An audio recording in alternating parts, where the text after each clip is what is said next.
Bonjour tout le monde, aujourd'hui modélisation d'une plaquette pour fil électrique avec cône de protection. Pour ce faire, je viens sur ce plan. Je crée un rectangle par le centre de 300 sur 260. Je dézoome. Je place mon premier cercle qui est ici et qui doit faire 20 mm.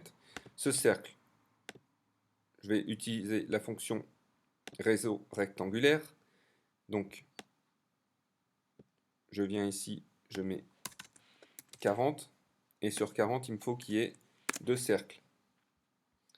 Et en hauteur, il faut que je descende de moins 260.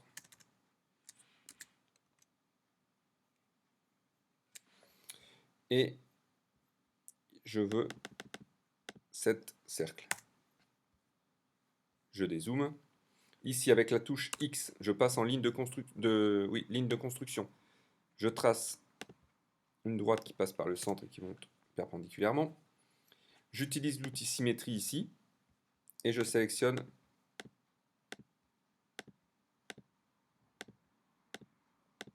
mes 16 cercles. Une fois que j'ai sélectionné mes 14 cercles, donc c'est 14 cercles, je sélectionne mon axe de symétrie. C'est celui-ci. Entrée. Maintenant, je sélectionne ce que je veux extruder, la touche E, et je l'extrude sur 2 mm.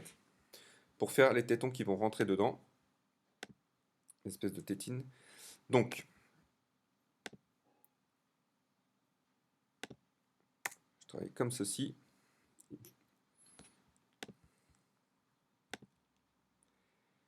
On va monter de 2 mm. Ici, je viens faire un arc en 3 points,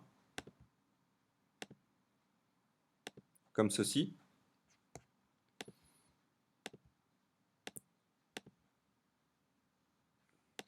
Donc ça, il faudra voir la taille pour la sortie. Ici, quand vous déplacez, vous voyez qu'il y a les deux traits qui montrent que nos deux droites sont parallèles. Donc c'est bon. Et ici, je redescends. Je ferme ici. Je supprime cette ligne-là. Donc je termine mon esquisse, pardon. Et j'utilise la fonction révolution. Je sélectionne l'axe. Donc ça va être celui-ci. Et vous avez la pièce qui est modélisée. Si vous voulez adoucir un petit peu les bordures, on utilise le congé. Donc on va faire 0,5. Voilà.